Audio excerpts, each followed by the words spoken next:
Hello and welcome to this Friday's Facebook Live. I'm really pleased to be back doing Facebook Lives. It seems like it's been a little while. The period of August kind of felt like it was very much a long time, I think, and I've certainly had quite a bit of time out of the office, which has been really good to help me recharge my batteries. But I'm excited to be back doing the Friday Facebook Live, and that's going to be every Friday. And what we'll do is that we'll be publishing a blog topic on the Monday of each week, and then we will go live on the Friday talking about that subject in more details and being able to answer questions from people. So if you have any questions on the blog topic, then come along to the Facebook Live and you'll be able to answer them. If you'd rather that you weren't publicly asking your questions, then that's okay, because divorce and separation are quite a sensitive subject. You can always just drop me an email, louisa@lkwfamilymediation.co.uk, and I can answer that question in the live, but without disclosing who it's from. If you do want to access the free support resources that we have for anyone going through a separation, then please sign up to our free list where we send out all of the resources that we have. We focus on a different thing each week so that we can try and help people to manage their separation in the most constructive way possible. And if you go to bit.ly/LKW FAMMED, FAMMED list, then that will take you to the list sign up. Before we get into this week's topic, I just wanted to say that I'm going to be delivering a workshop to other lawyers and mediators and professionals at the Dispute Resolution Conference. I'm doing one of their cafe sessions about marketing and about people that are passionate about dispute resolution. I want to help them turn that passion into marketing so that essentially the message gets out to more people that there is a way that you can divorce and separate that is constructive. And it's a really important message and something I'm hugely passionate about. And I'm really excited to be helping other practitioners to kind of get this message across too. So if you are another professional watching this, please do come along to the Dispute Resolution Conference, not least because it's always a great conference and I really enjoy the networking there and catching up with fellow professionals. I always learn so much just from talking to other professionals. So today's live, we are talking about, do you need a whole support team when you separate, or is one professional enough? Traditionally, not always, but kind of traditionally, when somebody separated from a spouse or a partner, they tended to go and see a lawyer to enable them to get legal advice about what their situation was and what they should do next. And you know, the more traditional way, I think, was that the lawyer saw them through the whole process. That certainly hasn't been the norm for quite a long time now. There is much more of an emphasis on mediators like me who help people to talk about the issues that they have and to go through different options together in the same room so that they can find one that will work best for them and their children. There's also a huge range of professionals now who can help clients who separate. I'm thinking of people that are sort of more therapy based, so counsellors, psychotherapists, but also coaches as well. There's very much a kind of spread from sort of short-term emotional support right through to more long-term therapeutic help in unpicking what went wrong in a relationship. And that, I think, can be a really invaluable support for a lot of people. There's also people that can help support those going through a separation with financial decisions. If you are someone who has never really dealt with money, never managed money, never had to budget or pay bills or all of those things, then looking at sort of financial decisions and what's best and having to manage your own money can be hugely daunting. So having someone that can guide you through that can be really useful. In addition to that, if you've got money that you're going to need to invest, or you have pensions that you want to get the most out of, then having someone who has that knowledge and experience and qualifications to help you make the best of that can again be a really useful help. So I'm sure I've missed out a whole range of professionals, but those were the kind of immediate thoughts in my mind.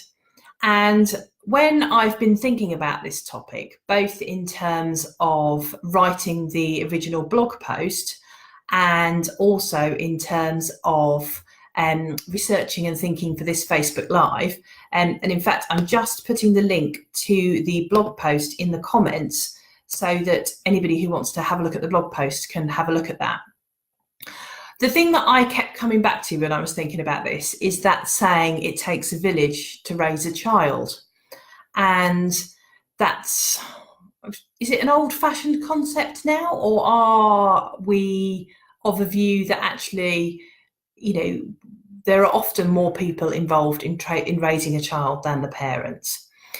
It's the kind of, as I say, it's the idea that it kept coming back to in my mind, partly because I think there are some parallels with raising a child and a separation. Firstly, because often people are separating whilst trying to raise a child. Secondly, because it's a time when you do need a great deal of support in your life, because it's not easy. There is a reason that divorce and separation are one of the most stressful life events that anybody can ever go through. And thirdly, because I think there's a kind of range of needs that you have when you divorce, which is not dissimilar to the kind of range of needs a child has in terms of needing to be fed, needing to be clothed, needing to be clean, needing to be loved, all of those things. And that sort of raising a child by a village aspect, I kind of, in my head, it sort of encompasses the fact that, there's one person who is really good at rocking a baby to sleep. There's another one who is really good at, I don't know, giving cooking advice. Maybe you had a child and you've never cooked before, and then you have to wean a baby and it's a whole new experience, cooking meals or pureeing things or cutting up things that a child could eat. And, when you have a baby, calling on any support is a really useful tool to have. If it's a family member that will come round and clean, or I don't know, you have a friend that for some reason really likes laundry and they'll come round and do that for you. It can be a really huge source of support if you have it and if you feel you need it or if you're struggling. So I kind of took that parallel in terms of looking at support teams when people are separating. And I think it's really important to stress at this point that there isn't a kind of normal separation. There are a huge range of things that can happen. There can be a couple of issues to sort out. There can be lots of issues to sort out. It can be pretty calm and, amicable and unheated, or it can be massively heated with huge arguments, with lots and lots of sort of horrible things being said, a toxic atmosphere. And there can be everything in between. So there really isn't a kind of one-size-fits-all approach to divorce and separation. So in thinking about that, what I'm saying about having sort of a support team isn't going to apply to everyone. For some people, they may pretty much know what they want to do, and they may just need a little help from a lawyer to formalise what they have between themselves decided to do. And that's absolutely fine. It's wonderful when people can work things out themselves. And I certainly would never suggest that you have to see any professional if you're able to make arrangements yourself. But some people may need more support. Often people can need support in just knowing what to do. I get lots of people who say to me, I really don't understand what I'm supposed to be doing. And my response is always, well, why would you? Because if you haven't been through a divorce or separation before, then you're not going to know all the different terms and processes and all those kind of things. And there is no reason why anybody would have taught you that before. So it's really not unusual that you wouldn't understand what you need to be doing and what processes you need to go through. So you may well have needs to understand the divorce process, what's involved, how you can go about sorting out the divorce, whether it's worth going through a divorce now. And a mediator can talk you through those kind of questions in mediation meetings, or a lawyer would also be able to talk to you about that kind of process. So I would suggest one need people might have is that kind of level of knowledge about processes and what you do. Another need can be sorting out the money, and that can encompass lots of different things. So it might be a question of firstly understanding what money you have, because if you haven't dealt with the money, or if you haven't been sort of kept in the loop about that, or you haven't wanted to be kept in the loop about that, then you may not understand what assets you have as a couple and what is available to you and what you're going to, what kind of pot you're going to have to work with in terms of splitting things up and meeting the needs that you each have to be housed and to pay your bills and all those kind of things. So you may need some help with the money.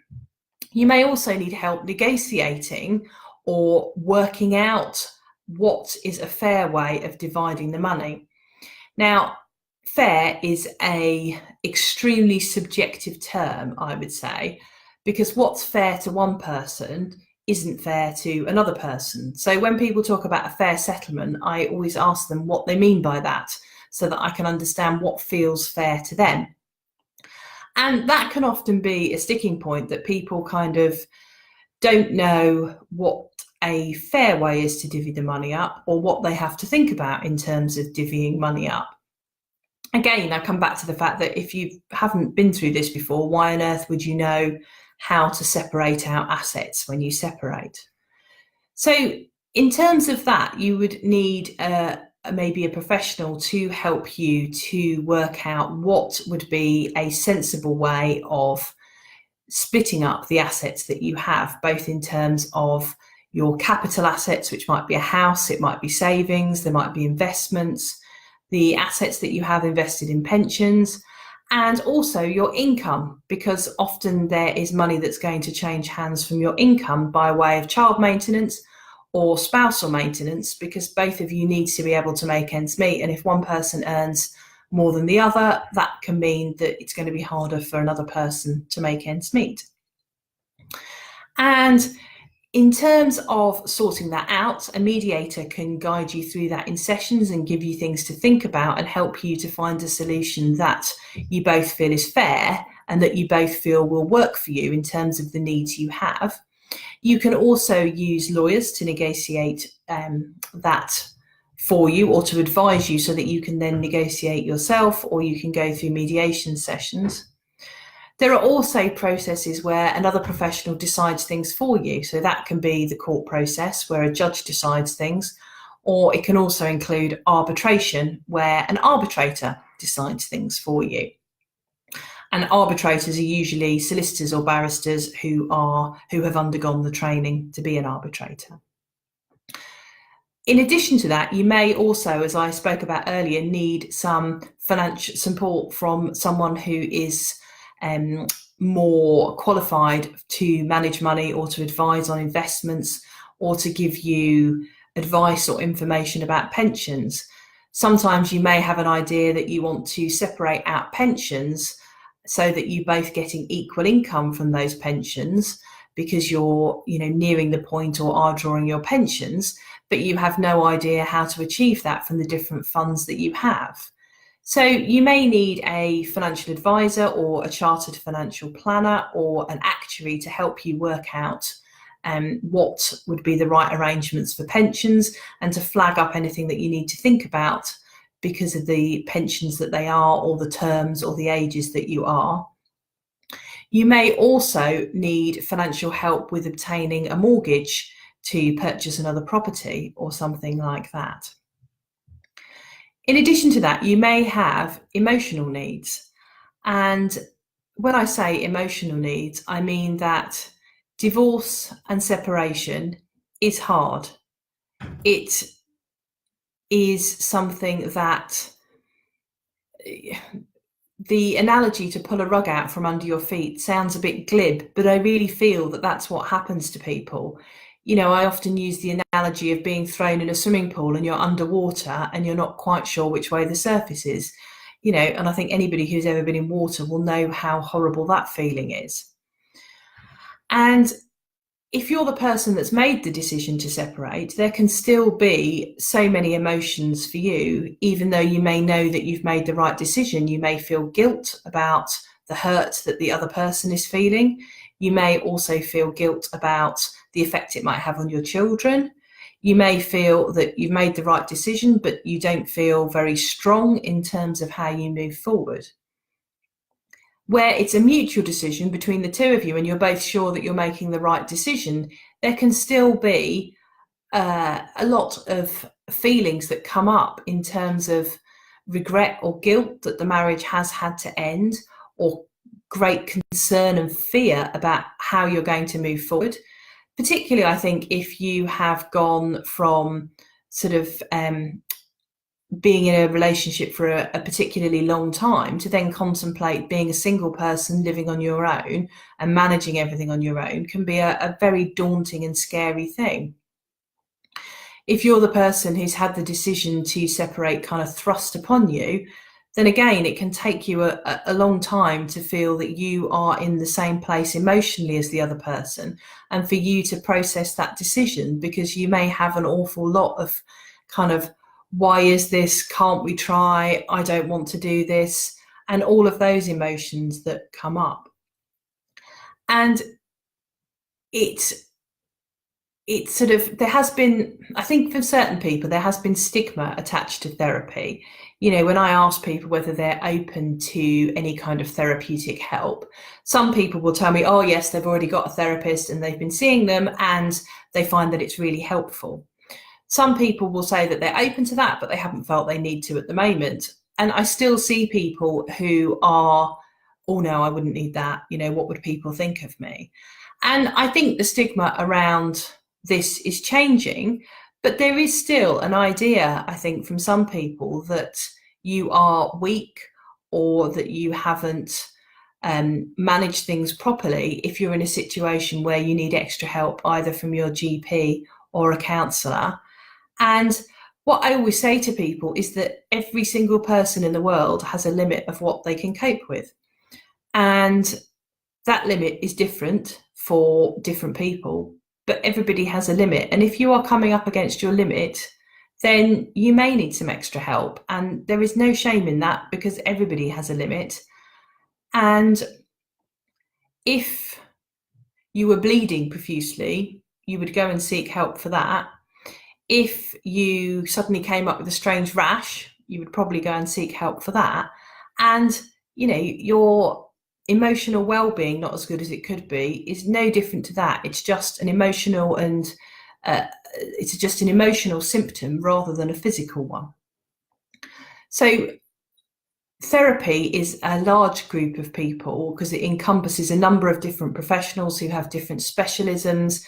And as I said earlier, there are very much people who do short-term support through to long-term support, and people that do both in between. And my view is that that can be a huge support during a divorce process and can help people to come to terms with things, or to give them the mechanisms they need to enable them to cope with what's happening to them. And again, it's another support professional that you can access.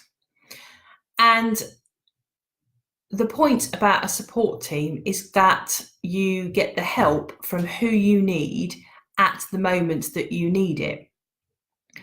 And the question that I think a lot of people ask is, well, do you really need all these professionals? And doesn't it become extremely expensive if I've got a therapist here and a financial advisor there and a lawyer and a mediator?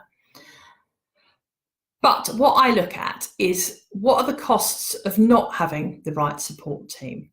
Because what if you, for example, you both have a lawyer and you're both paying your lawyer's costs, and things get tricky because one of you's finding it hard to cope and the other person's getting really frustrated by this. So they're getting very worked up. They're not enjoying the fact that you're still living together in the same house, and they really, really want to move on with their life. They feel they've wasted enough time and it just needs to move on now.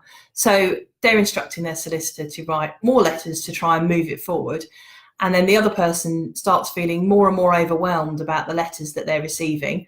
So they withdraw and they don't answer questions and they try not to get into conversations, and they certainly don't reply to the solicitor's letters or talk to their solicitors because they all feel a bit overwhelmed and like they just want to retreat under a duvet for a period of time. And the more the letters fire up, the more there's a lack of response and a withdrawal.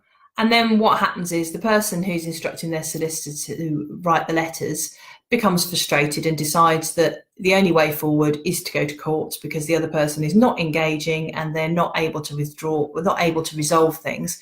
And they just feel enormously frustrated by the whole thing and about the refusal to talk about things. So they apply to the court.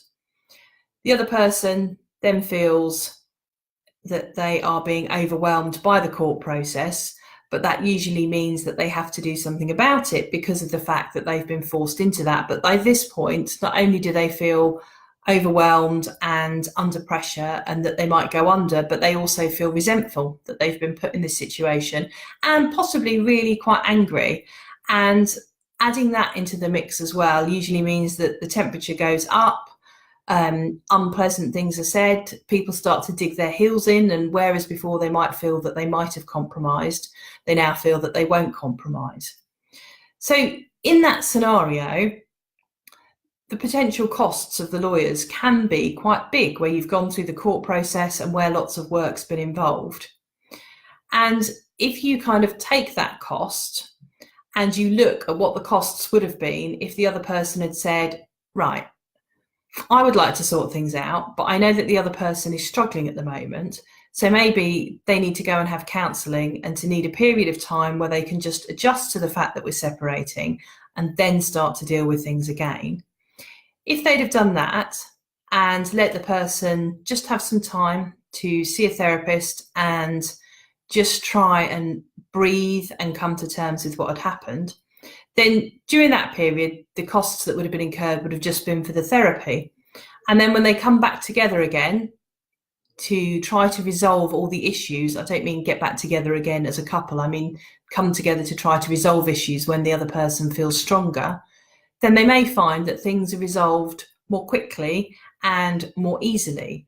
So having the support of a therapist there has meant that although you've been paying lawyers and a therapist, or lawyers and a mediator and a therapist, you've actually overall incurred less costs than the first scenario where, you know, you ended up in a much more difficult place with just lawyers' fees, but lawyers' fees that escalated because of the situation. And the same applies where people get stuck on financial issues, that if you can engage the services of a financial advisor or a financial professional that can then help to navigate a particularly difficult issue, then again, although you've incurred the costs of another person, you may well find that overall the costs were less than getting stuck in a situation and ending up having a difficult and toxic fight about it. So I feel like this Friday's Live has been quite a long one because I've been coming back, and you can tell that I've been thinking about this topic for some time. It's something that I'm really passionate about. I was one of the people that set up Surrey Divorce Solutions, which is an initiative that brings different professionals together under one umbrella to work for clients who've separated so that they can access the right help at the right time. And all the professionals offer their services for transparent fixed fees, so that it's clear what you're going to have to pay. So if you know that I did that and I'm part of that, then you probably might have guessed some of my views on this subject. And I'm just putting the link to Surrey Divorce Solutions in the comments so that you can see that if you're interested in that website. And lastly, I just also wanted to talk about the courses that I've got coming up. On Wednesday, the 19th of September, I'm running my Supporting Family Mediation course for professionals to help them understand more about the mediation process and how they can best support their clients during that mediation process. It's a great course. I've had really amazing feedback on it, which I'm really excited about because it's something I'm passionate about. And if you want to sign up for that course, again, I'll put the link to my website and all the training events in the comments box, so you can click on that. The page has all of the links to book yourself a place on that. The next course is Getting Started as a Family Mediator, and again, that's a course that I am running for anybody who's interested in becoming a family mediator. You don't need to have a lawyer background. You just need to know that it's something you might like to do. And it's a short mornings course, and it talks you through the training process, the accreditation process, what skills you're going to need to acquire, and gives you a real grounding in what your journey would be to qualify as a family mediator before you pay for a mediation foundation training course, because those are, over £2,000, and it's really important that you understand what the situation is before you do that. So this kind of enables you to get ahead of the curve. And the last course is for mediators on the 17th of October, which is Becoming an Instinctive Mediator. And it's a course that I've designed to work in the way that I work as a mediator. I think sometimes, particularly new mediators, can feel a bit constrained by the rules and about what you can't do in mediation. And this course is designed to help people to work obviously within the FMC rules, but designed to kind of free them from the mental image of being shackled by the mediation rules in terms of impartiality and things like that, and to get in touch with the instincts they have as a mediator so that they can work in a way that feels aligned to them and will best serve clients' needs. So I'm really excited about those courses. If you are a professional watching this and you work with couples who separate, then sign up to my professionals mailing list, because then you'll get all the details of courses as I announce them. And you can do that via bit.ly/LKW FAMMED sign up. And next Monday, the 10th of September, there's going to be a new blog up talking about tips for parents to help minimise the effects of their separation on children. And then I'm going to be covering each of those tips in turn in a new blog each week. So the top 5 tips will go up on Monday, and next Friday's live we'll be talking about those 5 tips, and then we'll be focusing in on one of those tips in each of a live on the following Fridays. So stay tuned to social media for all the updates, and do sign up to our mailing list so that you get all the information as soon as I'm announcing it. And thanks very much for being with me today. Bye.